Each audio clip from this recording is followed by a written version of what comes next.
بقم من الاخر بقى عشان خاطر قصه زيزو وشتمت الجمهور دي طولت قوي وبواخت قوي. الحمد لله انا قلت في الفيديو اللي فات والفيديو اللي قبله ان شتمت الجمهور لاي لاعب غلط، سواء جمهور الاهلي اللي شتم حسام حسن او جمهور الزمالك اللي شتم زيزو، وقلنا البقين اللي يرضوا ربنا وقلنا البقين اللي ربنا يحاسبنا عليهم. انما بقى تعالى نتكلم في الجد ونتكلم على ارض الواقع. هو اول مره لاعب يتشتم في المدرجات؟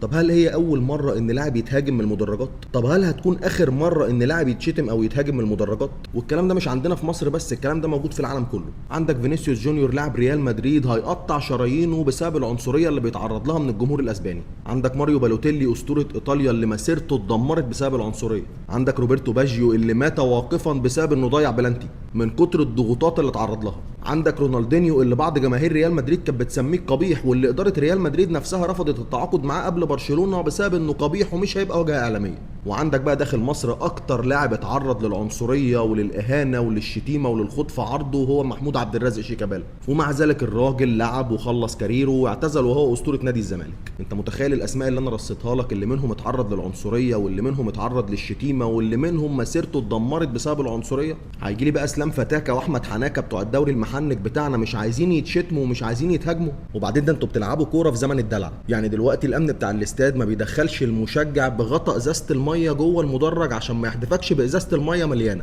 ده بخلاف كاميرات المراقبه اللي ماليه الاستاد، ده بخلاف المخبرين اللي موجودين جوه الاستاد اكتر من الجمهور نفسه. ده لعيبه الكوره زمان كانت بتتحدف بالطوب وبازاز الكوكاكولا الازاز في دماغها، ولا كان حد بيعرف مين اللي ضربهم ولا مين اللي عورهم ولا كان ليهم اي حمايه متوفره اساسا. ما انا قلتها قبل كده وهرجع اقولها لكم تاني، لو انتم مفكرين ان الملايين اللي بتتحدف عليكم والتي لا تعد ولا تحصى دي بتتحدف عليكم عشان انتوا لعيبه كوره جامدين قوي، يعني تبقوا غلطانين. قسما بالله ما في لاعب في مصر كلها يستحق ربع اللي بياخده، بس للاسف احنا الموضوع عندنا اتحول دلوقتي ان كل ما اللاعب يبقى مثير للجدل اكتر كل ما بياخد اكتر. فحبيب قلب اخوك، الشتيمه والضغوطات اللي انت بتتعرض لها دي هي الحلاوه بتاعت النار. فلو مش عاجبك الموضوع ككل سيبه، ما هو باكج لازم تاخده على بعضه، ضغوطات وشتيمه مقابل فلوس. عايز تسيب الضغوطات والشتيمه واللي انت بتتعرض له، سيب الفلوس. ما هي الكوره لو لعبه عاديه وانت ما بتتعرضش فيها لضغوطات ومجرد بتلعب كوره بس و22 لاعب بيجروا ورا حته جلده منفوخه، يبقى الموضوع هيختلف تماما. وبدل الملايين اللي بتدفع لكم دي، كل لاعب بعد ما يخلص الماتش ياخد يوميته زيه زي اي مبيض محرم.